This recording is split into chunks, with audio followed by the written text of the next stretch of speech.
Bem-vindos ao Grupo Marcos. Estamos no nosso programa Nova Geração 269. Quem é o Espírito Verdade? Meu nome é Carlos Luiz. Vamos para a questão 520 de O Livro dos Espíritos. Vamos lá, preste atenção, a gente vai tocar num tema que me surpreende,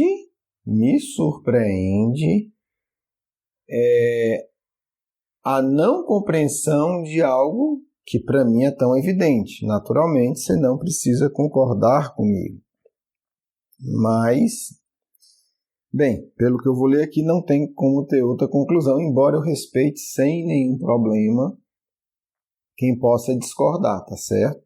Mas nos parece que Kardec deixou muito claro quem é o Espírito Verdade. Mas o que é que isso tem a ver com a questão? Vamos lá. Os espíritos protetores das massas são de uma natureza mais elevada do que as que se ligam aos indivíduos? Olha que interessante, Kardec está colocando aqui uma questão que, se tivesse sido mal respondida, tinha gerado uma incoerência doutrinária assustadora. O Livro dos Espíritos ele é tão fantástico que a gente pode, a cada passo, a cada linha, fazer uma reflexão daquela afirmativa particular com a estrutura geral. É por isso que Kardec diz, depois de codificado o Espiritismo, depois que as obras básicas estão postas, se engana quem quer. Porque se você conhecer e fizer a relação entre as informações, não tem como enganar-se. Tá certo?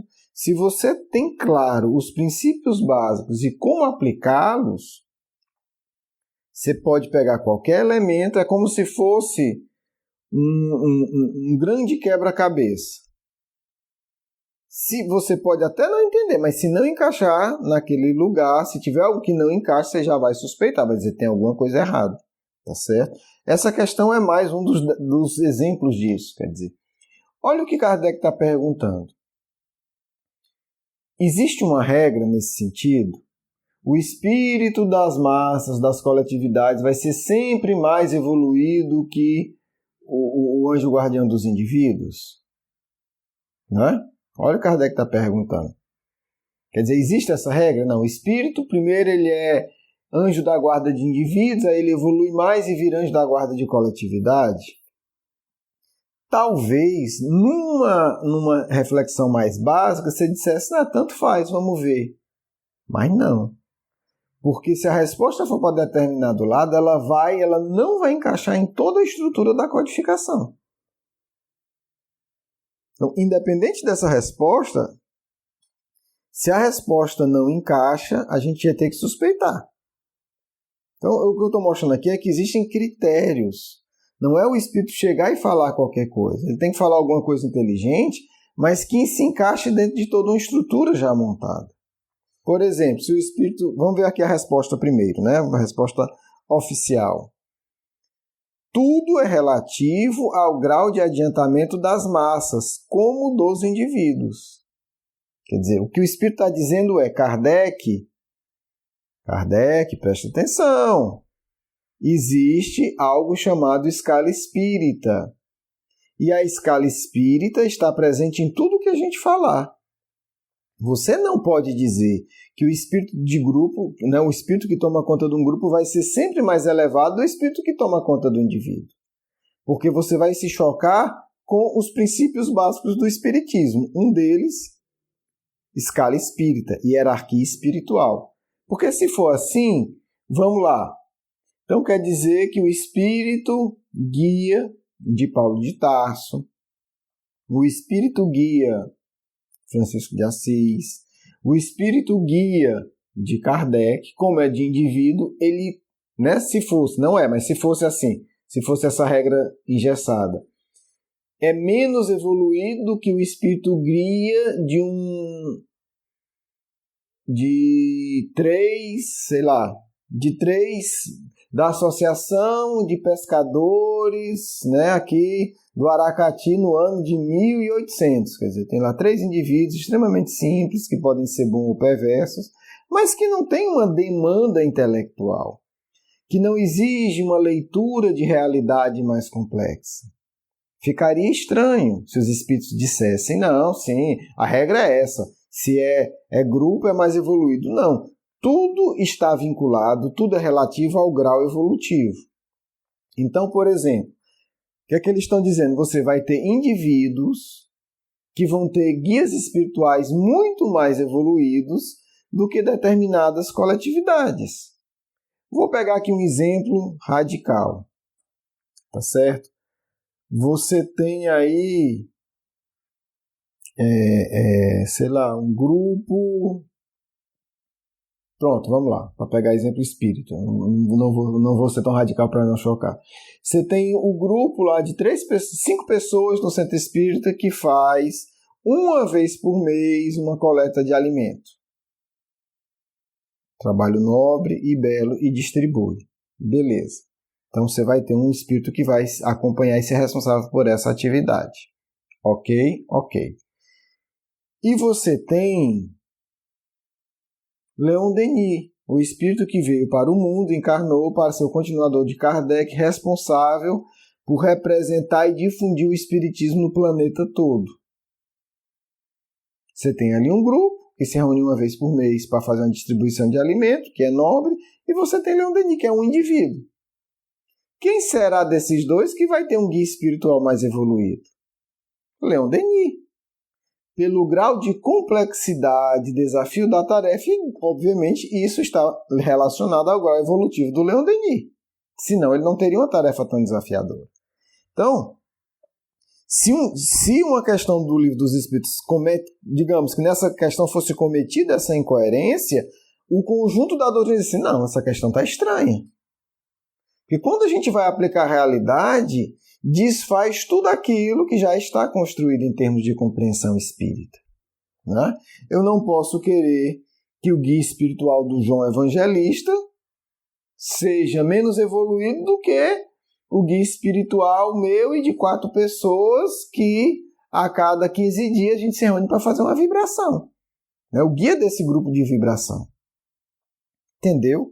Então, assim, o que é que o Espiritismo está dizendo? Não interessa se estamos falando de indivíduos ou de coletividade. Depende do grau evolutivo do indivíduo ou da coletividade. Por isso o conceito extraordinário da questão 519. Individualidades coletivas. Aquela coletividade, seja um grupo mediúnico, seja um grupo de trabalho, um grupo de estudo de matemática, vai ter um determinado padrão individual. Então, o que vai definir o padrão do guia espiritual vai ser sempre muito acima, mas há uma proporção, é o grau evolutivo daquela individualidade coletiva. Tá certo? Isso por quê? Porque agora a gente vai ver um caso muito interessante do guia espiritual de Allan Kardec. É preciso dizer que nós só tivemos certeza que o Espírito Verdade era o guia, ou o Espírito Verdade, ou o Espírito da Verdade, ou o Espírito de Verdade, dependendo da tradução. Eu, particularmente, não gosto da tradução do Espírito de Verdade, porque não tem Espírito Xing Ling, né, gente?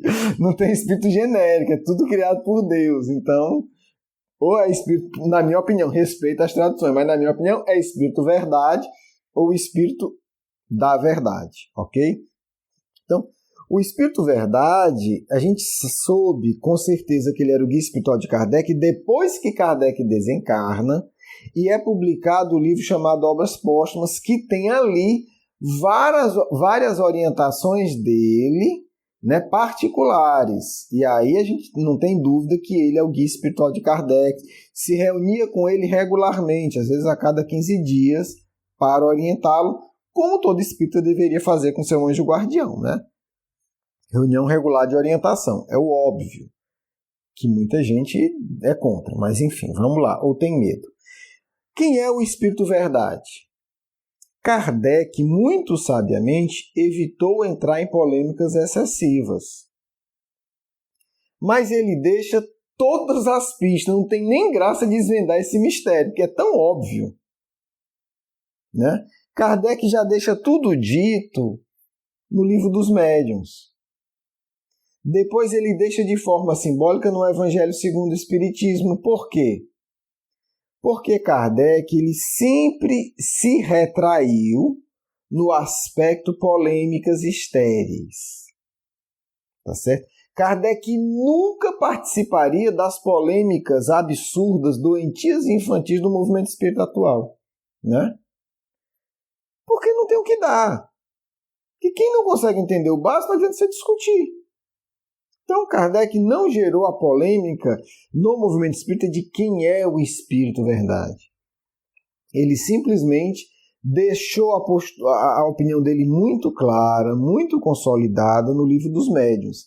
Depois, quando ele foi publicar o livro Evangelho segundo o Espiritismo, que por definição seria um livro mais popular, e foi o livro mais polêmico publicado por Kardec, foi o que teve mais oposição, né? Porque quando ele publica o Evangelho segundo o Espiritismo, as outras igrejas se tornam inimigas declaradas de Kardec e do Espiritismo, principalmente o catolicismo, tá certo? Porque agora ele estava falando do Evangelho, e obviamente na época essas igrejas se achavam a dona do Evangelho, né? Então ninguém podia falar do Evangelho, porque eles tinham comprado, sei lá de quem o Evangelho, era deles, tinham direito autoral, tá certo? Então Kardec sofreu muito com isso. Então, para evitar polêmicas estéreis e para evitar que fosse desviado o foco, que é sempre o conteúdo e não o rótulo, Kardec adotou no Evangelho segundo o Espiritismo o título Espírito Verdade. Interessante. Então, assim, Kardec conhecia intimamente o Espírito Verdade, porque era o seu anjo guardião. Kardec não precisou fazer o nosso modo anjo guardião para entender que precisava ter intimidade com o anjo da guarda dele, então se reunia sempre com ele. Além dos outros espíritos, né? Porque Kardec não era besta, ele tinha um anjo guardião, mas tinha vários amigos espirituais, e como ele não era besta, ele vivia chamando esse povo para trabalhar com ele. Ora, quem foi que convidou São Luís, que é o guia espiritual da França, para ser o guia espiritual da Sociedade Parisiense de Estudos Espíritas? Quem? Kardec. Kardec era besta? Meu amigo, me ajude aqui. Quando o Fenelon se comunicava, dizia, olha, você é muito bem-vindo, viu? Sempre que se puder, esteja por aqui. Claro, gente, que qualquer pessoa inteligente quer estar cercada de espíritos iluminados. Vai pedindo. Eu sempre peço. Tá certo?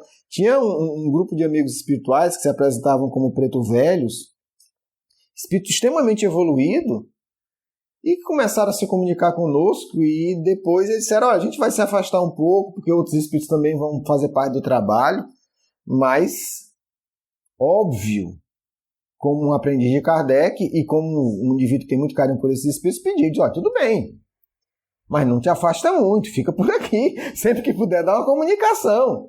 Nós queremos vocês por perto, pelo amor de Deus. Né? A organização aí do tempo da comunicação não é comigo, mas eu posso pedir, eu estava coordenando o grupo, fica com a gente. Aproveita toda a brecha para dar um oi para a gente. Óbvio, gente, eu vou querer o quê? Espírito inferior das trevas? Não, eu quero quem me ajude a sair do buraco. Vamos lá. Então, Kardec tinha essa postura. Quem é o Espírito Verdade? Tive que contextualizar. Gente, eu não tenho nem argumento, mas eu vou usar os argumentos aqui porque é tão óbvio. Vamos lá. O que é que Kardec diz do Espírito Verdade? Vou pegar aqui um comentário do Livro dos Médiuns, que ele diz o seguinte. Ele está dizendo o seguinte, porque as pessoas diziam que era o demônio que se comunicava para enganar os espíritos. Aí Kardec vai responder o seguinte, né? Respondendo essas pessoas, porém, não nos dizem por que motivo outros espíritos não se podem comunicar. Com que fim o Espírito da Verdade nos viria enganar, apresentando-se sob falsas aparências, para iludir uma pobre mãe, fazendo-lhe crer que tem ao seu lado o filho por quem derrama lágrimas. Ele está respondendo, é o diabo. Não, por que é que o Espírito... Olha, interessante, estão dizendo que é o diabo. Dizendo que é o diabo disfarçado de Cristo. A discussão é essa. Dizendo, por que é que o Espírito da Verdade iria fazer isso? Né? A razão se nega a admitir que o Espírito da Verdade, está falando, entre todos santos, desça para representar semelhante comédia. Então, Kardec está aqui adjetivando, nesse trecho do Livro dos Médiuns, o Espírito da Verdade como entre todos santo.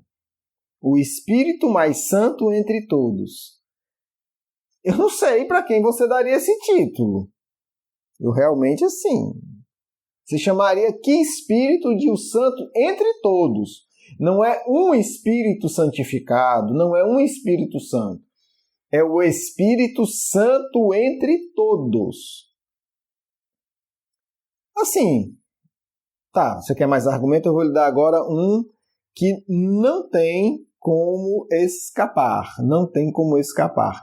Eu vou pegar o Livro dos Médiuns. Tá certo? Vamos aqui para o item, na segunda parte, capítulo 31, tá certo? Um dia eu vou falar bastante sobre isso, gente. Eu estou pegando aqui os argumentos básicos, né, que eu acho que já são suficientes, mas enfim. Capítulo, não vou dar página porque não sei a dissertação que vocês estão vendo. Capítulo 31, segunda parte, Dissertações Espíritas, item 9. Tem uma mensagem que começa assim: sou eu que venho, o teu salvador e o teu juiz. Quem fala assim ou é mentiroso ou é um jovem que nós amamos muito. Venho como outrora entre os filhos transviados de Israel. Venho trazer a verdade e dissipar as trevas. Ouvi-me. O Espiritismo, como outrora a minha palavra, deve lembrar aos materialistas que acima deles reina a verdade imutável, o Deus bom, o Deus poderoso que faz germinar as plantas e levanta as ondas. Revelei a divina doutrina. Como ceifeiro, liguei em feixes o bem espaço pela humanidade e disse: vinde a mim, vós todos que sofreis. Gente, isso é linguagem de quem? Pelo amor de Deus! Isso é linguagem de quem? Quem poderia falar assim? Bem, a comunicação é bem mais bela e mais longa, mas eu vou para o final, para a observação do senhor Allan Kardec. Vamos lá, a observação de Kardec é essa comunicação. Essa comunicação, obtida por um dos melhores médiuns da Sociedade Espírita de Paris, quer dizer, olha o que ele está dizendo. Não foi qualquer médium, foi um dos melhores médiuns que eu trabalho. Foi assinada por um nome que o respeito só permitiria reproduzir com absoluta reserva. Tão grande seria a insígne graça da sua autenticidade. E porque já muito se abusou desse nome, que ele diz, olha, eu vou ter todo um cuidado, porque estão abusando muito desse nome. Em comunicações evidentemente falsas, apócrifas, esse nome é o de Jesus de Nazaré.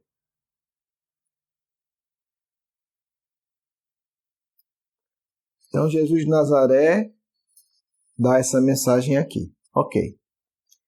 Esta mensagem, que eu acho que vocês vão reconhecer, se vocês não tiverem com Alzheimer avançado, é a seguinte: Evangelho segundo o Espiritismo. Capítulo 6, Consolador. Instrução dos Espíritos e Espíritos. Advento, olha o título da mensagem que Kardec bota. Advento, chegada do Espírito de verdade. Venho, como antigamente, entre os filhos transviados de Israel, trazer a verdade e dissipar as trevas. Escutai-me.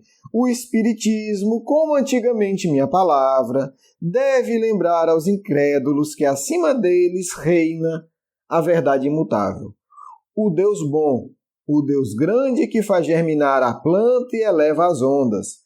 Revelei a doutrina divina e, como um ceifeiro, reuni os feixes do bem. Em feixes o bem esparso da humanidade e disse: vinde a mim todo vós que sofreis. É a mesma mensagem, gente. Mudou uma palavra em outra porque mudou a tradução. Certo? É a mesma mensagem. Vamos lá, final da mensagem. Quem assina? O Espírito de Verdade, Paris, 1880. É a mesma mensagem. Então Kardec publica a mensagem em O Livro dos Médiuns, dizendo, olha, foi assinada por um nome que merece muito respeito e a gente tem que ter muita reserva por isso e porque tem muita gente recebendo mensagem falsa assinada por ele. Quem é esse nome? Jesus Cristo. Kardec pega essa mesma mensagem, é a mesma mensagem, publica depois no livro seguinte, chamado Evangelho segundo o Espiritismo, que já ia causar toda essa polêmica. E aí coloca Espírito Verdade. E aí? Se Kardec tivesse se arrependido do que ele tinha feito na observação da mensagem anterior, ele teria simplesmente colocado a observação 2, gente. Os livros são dele. Ele, na edição seguinte, ele tinha dito, olha, achamos que era o Espírito Verdade, mas depois descobrimos que não era João Evangelista, enfim, era um outro espírito que o médium confundiu o nome. Mas entenda, Kardec tinha reunião quinzenal com o Espírito Verdade. Está em Obras Póstumas. Não tem como ele não entender de quem se tratava. Né? É a história do curso, Anjo Guardião. Ele tinha intimidade. Ele evitou divulgar para não gerar uma polêmica desnecessária. Para as outras religiões e talvez espíritas levianos não ficarem fazendo polêmica à toa. Mas Kardec em nenhum momento alterou o Livro dos Médiuns. Quando Kardec afirma uma coisa e muda de ideia, ele publica, gente. Kardec não é falso. Você vai encontrar opiniões de Kardec na Revista Espírita que ele disse: publicamos na Revista Espírita de fevereiro de 2 anos atrás, de 1860, tal ideia. Não temos nenhum problema, ele diz desse jeito, porque nós estamos buscando a verdade. Mudei de ideia, pesquisei, fiz essas experiências e aquilo que eu achava assim, agora eu achava assado. Kardec publicava isso. Kardec não ia deixar isso. Olha, o Livro dos Médiuns foi publicado antes. Tá certo? Ele não ia deixar, ele desencarnou 10 anos depois da publicação do Livro dos Médiuns. Se ele tivesse mudado de ideia, ele tinha, numa edição posterior, na Revista Espírita, publicado uma outra observação, dizendo, olha, achamos que era o Jesus Cristo, mas não era. Era fulano. Ou era um espírito que falava em nome dele, ou era Beltrano, mas depois de passar mais de 10 anos se reunindo toda hora com o Espírito de Verdade, ele ia continuar sem saber quem era? E quem é que pode dizer isso, gente? Venham como outrora. Quem foi que revelou a divina doutrina? Quem? Quem foi que... E a linguagem toda, vinde a mim os que sofreis. Então, assim, eu não vou fazer uma análise agora exaustiva, mas, assim, se a gente pegar, e a gente vai fazer isso no outro momento, todas as mensagens do Espírito Verdade, a linguagem é a do Cristo. E ele se identifica. Venham como outrora as ovelhas desgarradas de Israel. Né? Quem é que pode dizer, eu revelei a doutrina divina para o mundo? E os erros dela vieram dos homens? Porque algum profeta poderia dizer, eu revelei a doutrina divina. Mas como eu sou falível, tem verdades e tem erros. Quem poderia dizer, eu revelei a divina doutrina e nela estão todas as verdades. Os erros não vieram de mim, mas dos homens. Ou é um falso profeta, ou é o Cristo. Porque existem afirmações que você não tem para onde correr.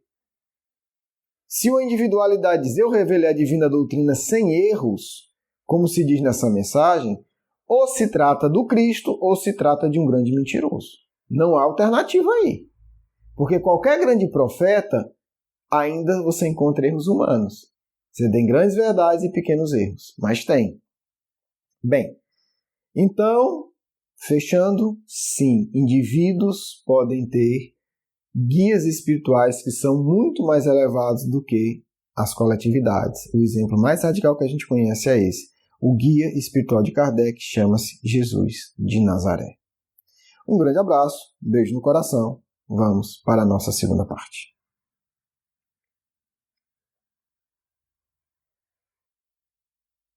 Queridos filhos, queridas filhas, não é justo, não é bom para vocês afastar o Cristo de vossos corações. Entendo que tem muita mistificação tola e barata em movimento espírita. Entendo que muito absurdo já foi dito em nome do Cristo. Mas Ele é a luz. Sem Ele, vocês vão andar em trevas. Quem seria guia de Allan Kardec senão o Cristo? Vocês não têm a menor noção da evolução desse espírito. Ele está entre os maiores seguidores do Cristo.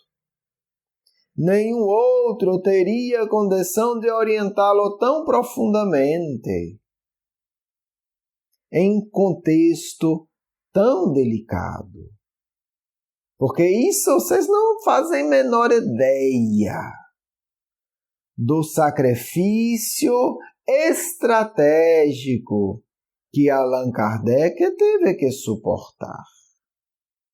A fogueira seria muito mais leve para ele. Ele passou por coisas muito piores. Eu asseguro, quem conhecer a vida desse espírito vai ter um dos maiores choques da sua história espiritual. Ele sofreu muito mais do que vocês são capazes de conceber. Ele teve o mundo religioso voltado contra ele. Ele teve o desprezo de maior parte do mundo científico. Ele só encontrou consolo no coração dos simples. Foram jovens abnegados que mais sustentaram o codificador, com o seu entusiasmo, com o seu sacrifício silencioso. Isso emocionava até as lágrimas. O mundo nunca foi tão austero e áspero com um ser como foi com Allan Kardec. O sacrifício dele foi diário, meus filhos. A cada passo, calúnias brotavam ao seu lado. As trevas utilizaram-se dos piores médiuns que estavam encarnados para atacá-lo. Quiseram sufocar o nascimento do Consolador no mundo, tentando destruí-lo. Esse espírito sabe, como poucos na história do mundo, o que significa ser crucificado.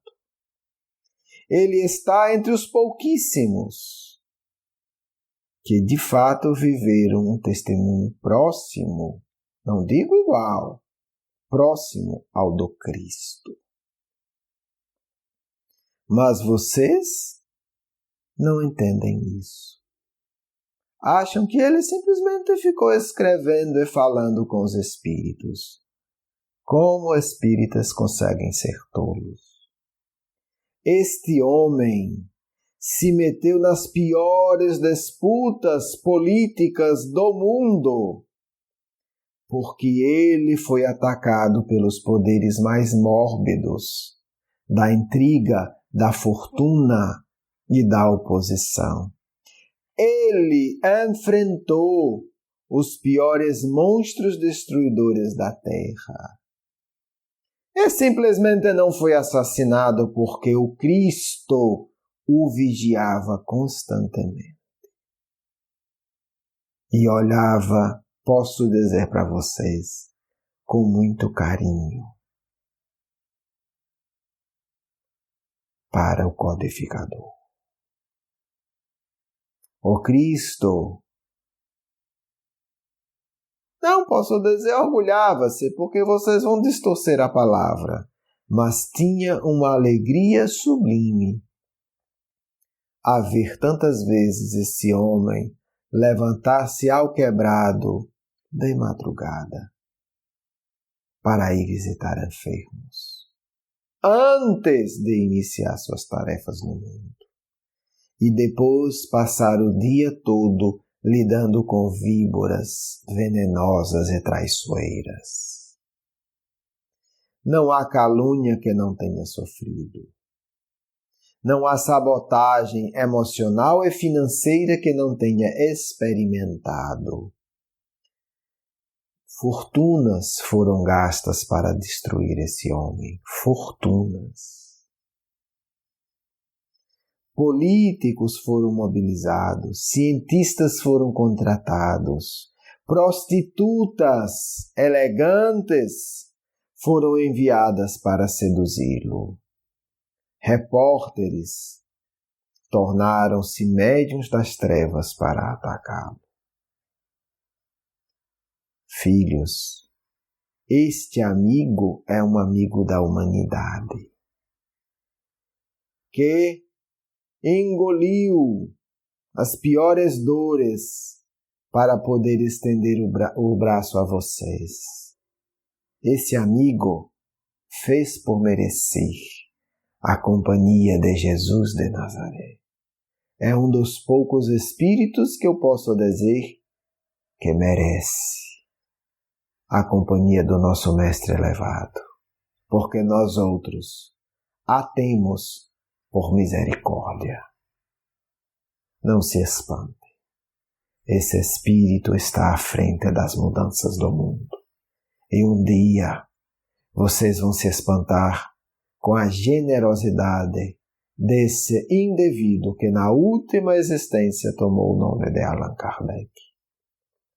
Pensem que o Cristo jamais usaria a boca de um falso para instalar no mundo o Consolador, que começará agora a dar seus verdadeiros frutos. Que vocês fiquem em paz do amigo espiritual da sempre. Quero agradecer o seu carinho, a sua atenção e para conhecer mais do nosso curso Educação Espírita, um convite à juventude, do nosso programa Nova Geração e os nossos livros, por favor visite o nosso blog grupomarcos.com.br. Você é muito bem-vindo. Um grande abraço.